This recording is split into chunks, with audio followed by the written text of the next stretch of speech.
Dopo l'incontro notturno tra il presidente Cappellacci ed i delegati dei minatori, alla Carbo Sulcis il clima è più ottimistico dei giorni scorsi.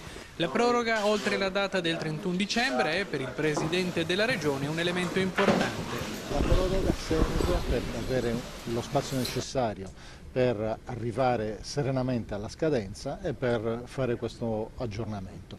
Non abbiamo nessuna intenzione però, se dovesse essere una proroga di un anno, di sfruttare interamente il termine. Noi sfrutteremo solo quello strettamente necessario per fare questo adeguamento. In attesa dell'assemblea generale che si terrà alla Carbo Sulcis lunedì mattina, i rappresentanti dei 500 minatori di Nuragi Vigus nutrono un cauto ottimismo. All'incontro che si è tenuto ieri manteniamo un profilo, un atteggiamento assolutamente positivo, perché riteniamo che comunque si sia usciti con un risultato che ci porta ad un cauto ottimismo, non ad un ottimismo totale, perché ovviamente il progetto, come è stato più volte detto e presentato sulle rassegne stampe da ieri notte, deve necessariamente essere rimodulato, corretto e rivisto.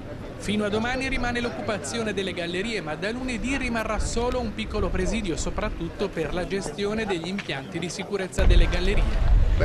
Noi siamo consapevoli del fatto che da una chiusura totale c'è una riapertura per quanto riguarda il progetto integrato, ecco, anche se questo progetto verrà un pochino ridimensionato sia nei costi che nel kilowattora.